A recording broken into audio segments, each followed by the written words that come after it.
Namaskar. Today we are going to discuss something very interesting. It's called Pratishta. This is not an English term.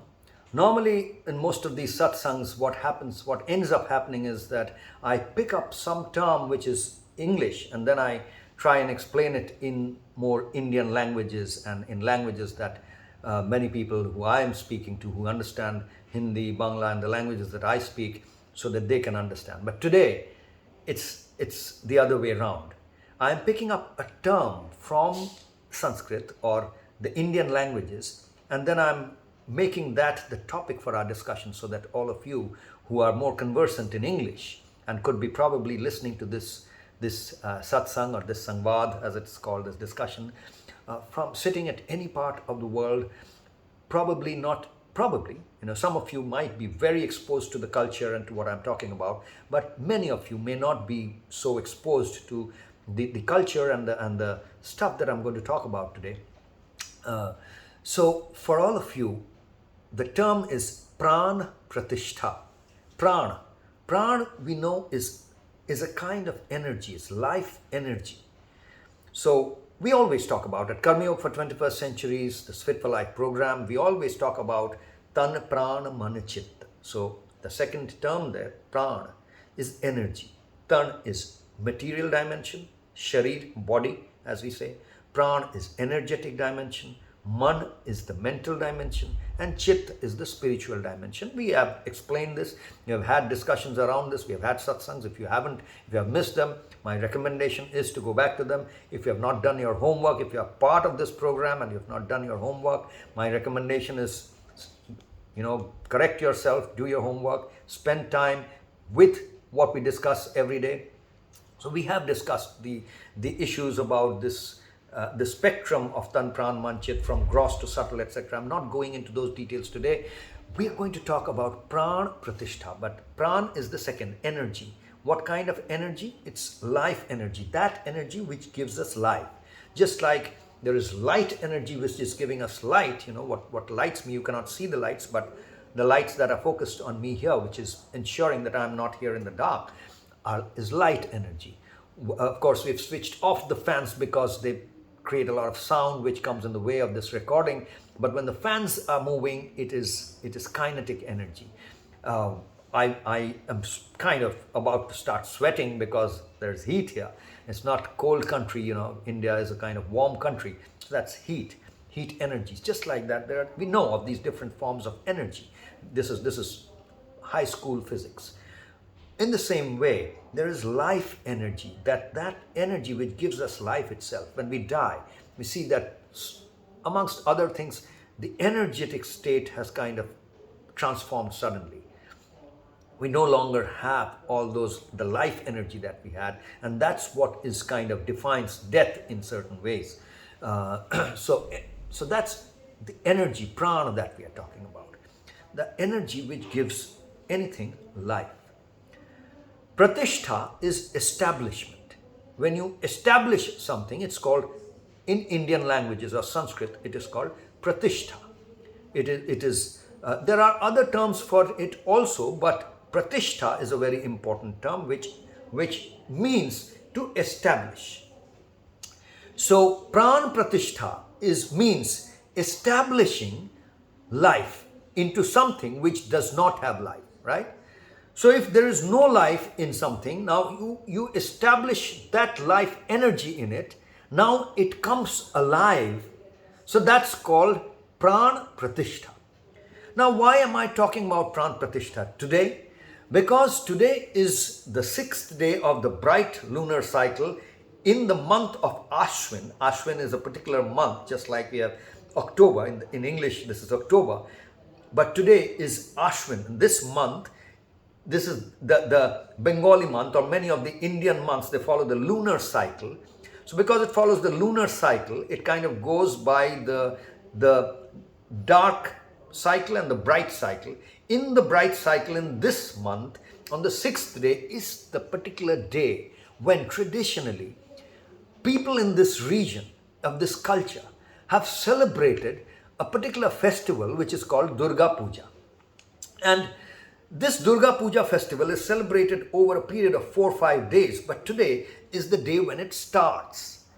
Now, if you have been following this satsang, you would have heard a few days back I said the same thing. That was the first day of the lunar cycle, or really the last day of the previous lunar cycle, the darker lunar cycle, when also it is established that this cycle starts. So that is also an important day, which is called the first day in some ways. But the sixth day is when the real festivities start, in the sense that this is the day when the idol of Devi as in the deity of Durga, the goddess Durga, is brought to people's homes. The goddess of Durga is brought into communities, and then the priest comes.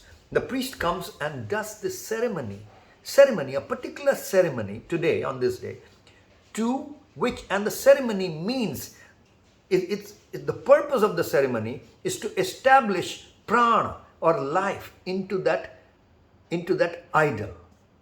The idol before that, idol is made up of mud, or could be made up of anything. In some cases nowadays, we see idols made up of wood and made up of porcelain or metal or anything. But when the pran pratishta is happening, then it is assumed, people are believing, they're just, doing a role play. They are acting. The priest comes and acts it out, that this is the time when the priest is actually establishing life into that material stuff, which was the idol. So the idol is not something that is an item of worship before that. Now, when I was growing up as a child, it was just, there was coincidence that I was growing up in this small little city in a state called Bihar in India. And this city was a coal mining kind of city, and which was more famous for its mafia than for its, ethical and moral greatness. No one knew Dhanbad for its moral greatness. Everyone almost knew about Dhanbad, this particular city, because of its coal mafia. And then we witnessed the mafiosi, at work all around us all the time. And yet, it was also true that the playground where we would go to play every day, just next to the playground, were these two idol makers. Two idol making factories. Now, these are not huge factories. These are like families which have a certain space where they make idols of deities, of gods and goddesses, which many of people who follow Indian culture, Hindus as we call them, Hindus, as you know, use the method of worship idols in order to realize the divine. Now, that's the method that they use, different kinds of idols, so many of them. But this particular Durga Puja is a particular idol making. It's the biggest idol that is made. And, it's a phenomenon. So during this time of the year, we would see hectic activity going on in this idol making factories. The mud would come in the trucks, and that would be unloaded, and then the craftsmen would come. They would start creating the idol using this mud. First there would be the structure, the skeleton would be made using wood and bamboo and hay and all that, and then on top of that they would put mud of a certain kind. The face would be created with very special mud which was carried from the Ganga, because you needed very special fine kind of mud in order to bring out the subtleties of the face, the finer nuances of the face. The craftsmanship would come from that. So it was all about that, and we would get to see them as part of our life itself. We didn't have to go anywhere special to see them, because our playground was right next to. On one side was Tarokpal's factory, and on the other side was Shomirpal's factory. So we were kind of sandwiched in between these two idol making factories. And then suddenly, in these last few days, this time of the year, suddenly there would be much more hectic activity, painting, and the finishing job would happen, and then the trucks would come and carry the idols away, and these idols would go and get established in different communities, in different places of the city. And then on this day, in each of these places, the priest would come and would indulge in this ceremony called pran pratishta. Means establishing life within that idol. Why am I talking about this as part of this satsang? What has this got to do with Karma Yoga for 21st Century's Fit for Life program? Well, it's got everything to do with this, because we got to understand what this means. This is a symbolic activity, but we have to understand what this means. I talked about the map terrain trap a few days back. So if we just cling on to these maps, we would be trapped. So we got to come out of the trap and understand what this means. Well, what I've been able to unearth from this whole symbolism is the fact that this is actually teaching us, inculcating in us the idea of pran-pratishta. Means it is our duty to understand every element. When are we in our lives doing pran-pratishta? If we are doing this pran-pratishta on this particular day with the idol, we got to try and understand, well, where in life am I indulging in this act of pran-pratishta every day? Well, as parents, my parents did pran-pratishta in me because they were just kind of eating mud and sunlight in certain ways, because from the mud and sunlight came these vegetables or stuff, whatever they ate, and then they came together and then they gave birth to this thing which we call me. This particular beast that you're seeing, that you're suffering right now, got pratishtit, got established because my parents decided to establish me. Now, of course, it was the divine will which was playing through them. But as we know, the real divine, the one and only divine, is something that doesn't have hands. If it has hands, it is not divine. If it has legs, it is not divine. If it can see, it is not divine. If it can do, it is not divine. The divine is, as we say, nirakar, nirgun. It is purely nothing, purely empty, but it is that which is making every quality happen, every gun happen, everything happen, every work happen. So it is that force, that quality which is making everything happen, but it itself cannot make anything happen. It needs us to make things happen. It needs these plants and trees to make things happen. It needs those animals and beasts to make things happen. And it needs probably most of all us humans to make special things happen. Like, we've not seen any plant or any beast doing this act of pran-pratishta, getting up a mud idol and putting it out there and doing pran-pratishta. I've not seen any plant or any beast doing that kind of a profound act. It's only we humans who do it. We do it because it became very clear. I don't know, to me at least, I don't know if that clarity sinks into you or not, but I'm trying to share the clarity that I have, the clearness of vision which kind of illuminates everything that I am seeing today. So it became clear that all the time we are engaging in pran-pratishta. If my parents established me, then I am establishing my children. Well, not just as parents, if we are instructors, teachers, trainers in a corporate training room, in a gurukul, in an ashram, in a school, in a college, in a university, then all the time we are influencing our students. Our students, our sishyas or whoever, disciples, whoever is next to us, we are influencing them with who we are, with our energy is permeating and becoming their energy. Our life force is permeating, no matter what we speak, what we say. It's the life force which is constantly getting transmitted. So we are doing pran-pratishta all the time, not just as parents. Of course, when we give birth to children, or when we become teachers to others or trainers, of course we are doing pran-pratishta. So you may be a brahmachari, and you may be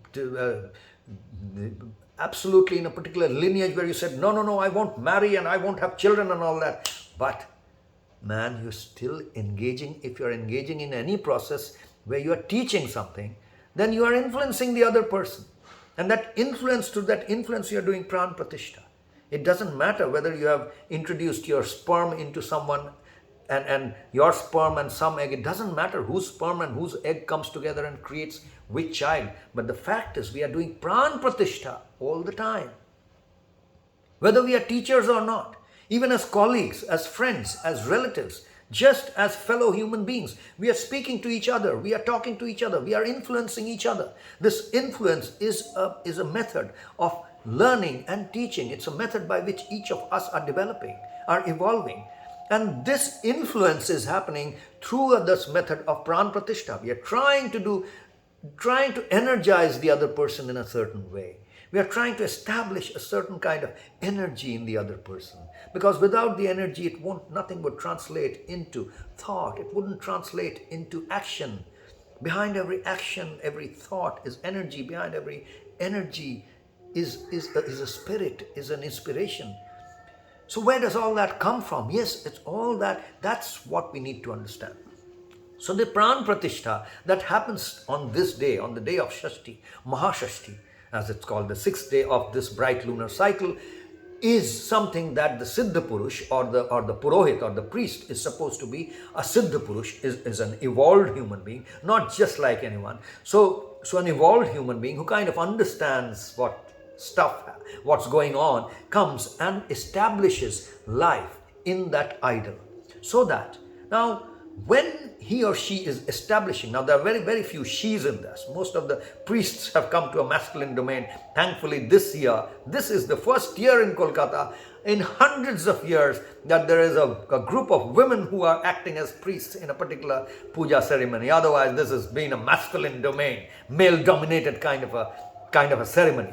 But thankfully that is kind of dissolving. We will see more and more women. But the real thing is, whoever you are, he or she, when you are the priest who comes and establishes life into that mud idol, what kind of life does that priest establish? Is it trying to establish a life in that idol which will inspire the darshanarthis, the worshippers, the people who come for darshan, who come to be inspired? What kind of energy will it transmit? Will it transmit the energy where evil will take over the divine? No. It's trying to establish an energy so that the energy which gets transmitted from that idol will energize each of us, each of the darshanarthis, each of the worshippers in a manner that they will become an expression of the good and the true and the beautiful, integrated together. That's all. It's not trying to establish an energy or a life into that idol which will provoke people to just sing, dance and make merry and then fall into the gutter along with the evil, where the evil is attracting you, calling you, come, fall into the gutter.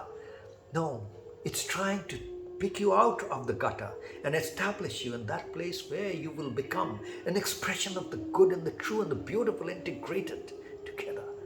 And together, that integration, that expression of the good and the true and the beautiful, that expression of the integration of these three elements is what will help you to work for the divine, will help you to actually serve humanity with the divine will. That's what is going on here, nothing else. That's what the priest is trying to do, and that's what is happening through all this idol worship. Nothing wrong with it. But everything wrong if we get stuck with it and we think that, oh, the idol is all as God. The idol is being given life by us. There is no divine God which is coming and giving life to that idol. Please understand this. Today's day reminds us, makes us aware, awakens us to this reality that it is we who give life to that which after giving life we call God, we call divine. So it's a program that we have created. It's a device, it's an arrangement that we create in order to help ourselves, and that is what is called swadharma or swastha. Swastha. Have faith in yourself. That's what divinity is all about. Is about establishing faith in our own selves. How will it happen? It can only happen if we align ourselves with the divine forces. It cannot happen if we mistakenly get aligned with the evil energy, evil forces. So, and what is good, what is true, and what is beautiful is we don't need to go to classes to understand this. We kind of all intuitively get it. So all those pran shaktis or life energies that we already are born with, for example, anger, fear, greed, lust, all these kind of forces are there within us. We are born with this. I mean, we don't need to get any training in order to become angry or in order to express fear, we are born with it. Greed, we are born with it. You can see, with twins you would be able to see, but if you watch animals closely, where 5, 6 of the kittens or the are born together from one mother, these 5, 6 are fighting with each other for suckling their mother's milk. They are kind of not, so they are fearful, they are jealous, they are greedy, all of that is within them. They are born with all that in order to survive. So those are survival instincts, and they are needed in order to survive. Nothing wrong with them. But everything wrong if you do not use your humanness to transcend these and realize the other life forces, the more divine life forces, which will help you establish yourself as a sevak and not a survival. You are not just a survival machine. You are a seva machine. You are a service machine. You are not a survival machine. You were born as a survival machine. You were already born as a survival machine. You had all those instincts within you. Now, the Pran Shakti, so you have to understand this, that every child that we give birth to, that we are influencing, they already are blessed with all the survival instincts. All we need to establish now through our Pran Shakti, as we are becoming priests in our everyday life, influencing each other. If we are trying to influence the other person, we are a priest trying to establish Pran Shakti in that Murta Roop, in that idol of that person. So we got to understand what kind of influence are we leaving behind. And the Karma Yoga for 21st century is fit for life sadhana paddhati, process for creating a daily ritual, daily routine, daily practice routine has to integrate with this inspiration, this understanding that everything that we are inculcating, we are doing, should be directed towards helping us become such human beings so that we can act as priests all the time who are establishing that kind of life energy, that kind of Pran Shakti in each other. So we should be aware, we should beware when you are establishing the kind of life energy which will only monger fear or greed or lust or jealousy in others, whether they are your children or your elders or your colleagues, whoever they are. So please understand the importance of this Pran Pratishta. It is not just something that is happening today in puja pandals or idols, or where idol worship is going on. It's just a symbolism of Pran Pratishta that we are doing every day in our lives with everyone. That's all for today, friends. Take it easy and take care.